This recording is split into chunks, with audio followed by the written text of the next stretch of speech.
The mess hall at Naval Base Coronado was never quiet. It was the kind of place where the air smelled of coffee, sweat, and adrenaline, where laughter from returning missions mixed with the clang of trays and the hum of voices, retelling near-death moments like they were jokes. At noon, every table was full, teams of SEALs in uniform, joking, teasing, bragging, but that day, one person drew attention without saying a word. She walked in quietly, a woman in fatigues, no visible insignia, no name tag. Her movements were measured, composed, disciplined. She didn't glance around like someone trying to fit in. She moved like someone who already belonged, more than anyone else in the room. She grabbed a tray, filled it with the standard meal, and sat alone in a far corner. A few curious glances followed.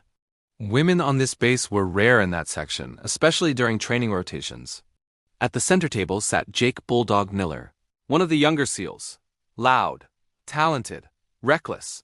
The kind of soldier who covered insecurity with humor. He noticed her immediately and smirked. "Watch this," he muttered to his team, grinning. He stood, swaggering across the hall, his boots echoing off the steel floor. He dropped his tray right across from her.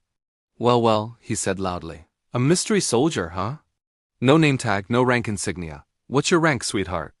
The guys at his table chuckled. It wasn't a cruel, just the kind of teasing that came easy when no one expected a reply. She didn't look up right away. She took a bite of her food, set her fork down carefully, and then met his eyes. Her voice was calm, clear, and cold.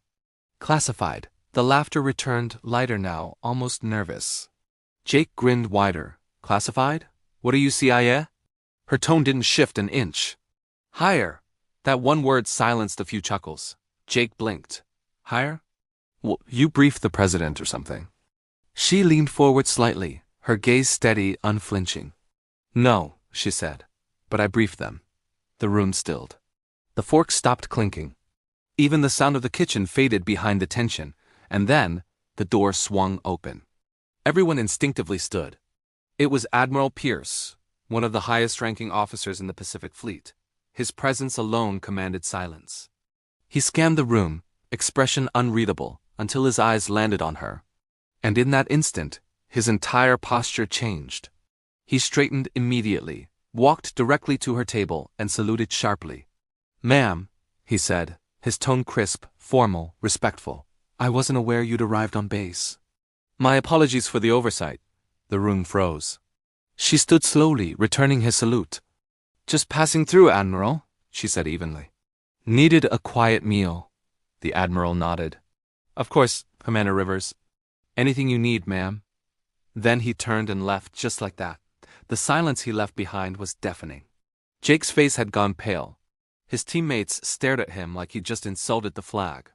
"Commander Rivers?" he stammered. "The Commander Rivers?" She gave the faintest of smiles. "Yes, that one." Now they all knew the name. Everyone on base did.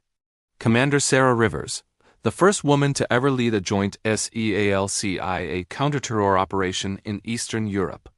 Rumored to have rescued 3 captured operatives single-handedly. Vanished off-grid for 2 years on an assignment so classified that not even the Pentagon logged it publicly.